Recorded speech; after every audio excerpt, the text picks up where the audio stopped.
제가 어디서 보니까 이 사람의 눈이 두 개잖아요. 왜 두 개인지 아세요? 뭐 이제 해석을 다양하게 하는데 어떤 분이 눈이 두 개인 이유를 이렇게 해석을 하시더라고요. 눈 하나는 나의 부족한 부분을 보고 다른 눈 하나는 상대방의 장점을 봐라. 그러한 의미로 눈이 두 개다라고 해석을 하시는 분이 계시더라고요. 근데 여러분들 우리가 가만히 생각을 해보면 그러한 의미로 눈을 사용하고 있을까요? 아마 반대로 쓰고 있을 거예요. 한쪽 눈은 나의 장점을 보려고 그러고 또 한쪽 눈은 상대방의 단점을 보려고 하는. 그래서 사람들을 만나면서 넌 이런 거 잘하는구나 저런 거 잘하는구나 하면서 칭찬하는 모습보다는 아유 쟤는 예전에 그랬어, 쟤 저거 또 저런다, 야 쟤 저거 보면 꼴보기 싫어가지고 이러면서 상대방의 단점들만 보려고 하죠. 그리고 이 사람들을 또 가만히 보면 장점만 있는 사람은 없기 때문에 당연히 단점도 가지고 있죠. 부족한 부분도. 근데 사람들은 나의 이 부족한 부분을 드러내고 싶어 할까요? 감추고 싶어 할까요? 대부분 다 감추고 싶어 해요. 그리고 드러내고 싶은 건 뭐죠? 저처럼 잘난 것만 이렇게 자랑을 하는데, 대부분의 분들은 이렇게 나의 부족한 부분, 모자란 부분들은 남들이 모르기를 바라는 마음에 이렇게 숨기려고 합니다. 왜 그럴까 보면 그 단점이 드러나게 되는 순간에 마치 내가 그렇게 부족한 사람인 것처럼 여겨지는 것을 두려워하기 때문에, 또 그 단점이 누군가의 입에 오르내리고 하면서 내가 점점 또 평가절하되는 것을 두려워하기 때문이 아닐까 싶어요. 그래서 이 단점을 부각시킨다는 것은 매우 어려운 일입니다.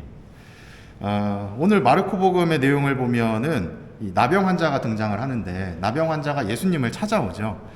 이 나병 환자가 예수님을 찾아오는 모습은 성경 이곳저곳에서 많이 드러나게 됩니다. 몸이 불편한 사람들도 예수님을 많이 찾아오고, 그리고 그러한 모습을 지닌 사람들을 예수님은 다 치유를 해주시죠. 이러한 모습들이 계속 반복해서 일어나기 때문에 우리는 이 나병 환자들, 다리 저느니, 하혈하는 여인, 이러한 단점을 지닌, 부족한 부분을 지닌 사람들이 쉽게 예수님에게 다가온다라고 은연중에 생각하게 되는 것 같아요. 근데 제가 좀 전에 말씀드린 것처럼 내가 이렇게 피부에 병이 있거나, 혹은 내가 어떤 아이를 못 가지는 그런 질병이 있거나, 혹은 내가 하혈하는 부분이 있거나, 혹은 다리를 절거나 이러한 모습을 보일 때 남들한테, 수많은 사람들이 있는 그 공간 안에서 예수님에게 다가가서 저 이런 사람입니다, 저 좀 고쳐주십시오 하고 이야기하는 것이 과연 쉬울까? 라는 생각이 들었어요. 그래서 오늘 복음에 나오는 이 나병 환자가 예수님에게 와서 청하는 이 모습은 굉장한 어떤 용기 있는 모습이 아닐까 생각이 됩니다. 더군다나 이 나병을 앓는다라는 것은 피부가 썩어 들어가는 것이다 라고 이야기를 하는데, 실질적으로 사람들과의 왕래도 매우 힘든 상황이었죠.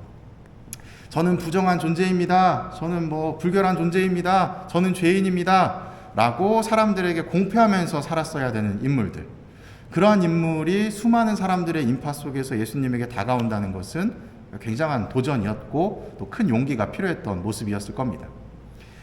그러한 모습이 있을 수 있는 것은 나의 모습을 있는 그대로 인정할 수 있었기 때문에, 내 부족함을 스스로가 부족하다고 인정했기 때문에 가능한 것이죠. 우리는 살다 보면 이 부족한 부분들을 감추려고 살아가는 부분들이 많이 있어요.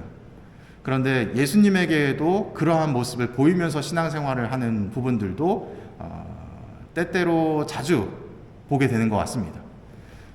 나는 안 그러는데, 난 예수님한테 다 얘기하는데 라고 이야기하시는 분들도 계실 텐데, 그런 분들이야 상관없지만 대체적으로 보면 감추는 부분들이 굉장히 많아요. 우리가 하느님과 올바른 관계, 죄 때문에 단절되어 있는 관계를 다시 하나로 이어주는 성사가 있다고 하면 그것이 무슨 성사라고 이야기를 하죠? 고해성사라고 이야기를 하죠. 고해성사를 들어오는 것을 쉬워하시는 분들은 잘 없어요. 다들 힘들어 하십니다. 그 이유는 뭘까요? 나의 부족한 부분을 내 입으로 고백하는 것이 어려운 거죠. 인정하는 것 자체가 매우 어려운 겁니다. 그리고 용기를 내서 들어온다 하더라도 내가 부족한 부분을 고백하기보다는 그 사람 저 사람 때문에 어쩔 수 없이 내가 이러한 모습을 보인 거예요 하면서 스스로를 정당화하고 합리화하는 모습을 보이는 분들도 많이 있습니다. 여기 계신 분들은 아니시죠? 네, 아니실 거라고 믿습니다. 상위 1%. 이처럼 우리는 예수님께 나아가려고 하면서도 실상은 자꾸 나의 이 부족한 부분들을 감추려고 하는 모습이 있는 것 같아요. 감추려고 하지 말고 드러낼 때에 진정으로 예수님을 마주할 수 있는 것이 아닐까 싶어요. 오늘 복음의 내용을 내용적인 측면보다는 커다란 흐름으로 본다면 부족한 단점을 지닌 나병 환자가 예수 그리스도를 만나러 가는 그 여정, 나의 단점을 인정했기 때문에 예수님을 마주할 수 있었고, 그리고 예수님께 고백을 하죠. 주님, 당신께서 하고자 하시면 나의 의지는 모두 내려놓고 오로지 주님의 의지로 모든 것들을 내어 맡깁니다. 제가 하고자 하는 욕심이 아니라 바로 당신께서 원하시면, 당신의 의지가 있으시면 저를 고쳐주십시오. 모든 것들을 내어 맡기는 모습을 보이게 되죠. 그를 통해서 치유받은 사람은 모세가 규정한 율법대로 제물을 바쳐서 다시금 사제에게 확인을 받고 그 공동체에 합류되라고, 공동체에 함께하라고 이야기를 합니다. 이 모세가 규정한 율법이라 함은 번제물을 바치는 거예요. 양을 이제 번제물을 바치는데 통째로 불을 붙여서 모든 것들을 다 태워서 하느님께 봉헌한다고 이야기를 합니다. 그 말인즉슨 어떤 의미냐면 흠이 없다는 거예요. 부족함이 없다는 겁니다.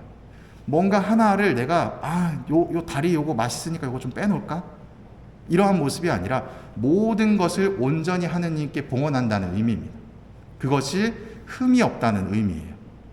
온전히 하느님께 내어놓는 모습.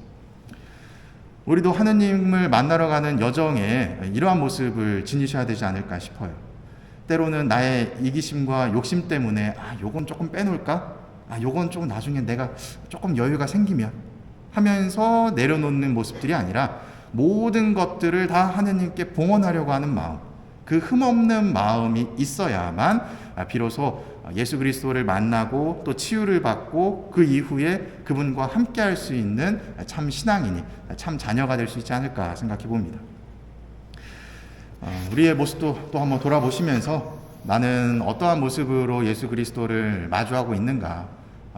나의 이기심과 욕심, 나의 잘난 것들만 나의 잘난 부분만 보이면서 그분에게 인정받으려고 하는가? 아니면 모자란 부분도 모두 보이면서 그분의 의지대로 나를 올바른 길로 이끌어주도록 요청하고 있는가?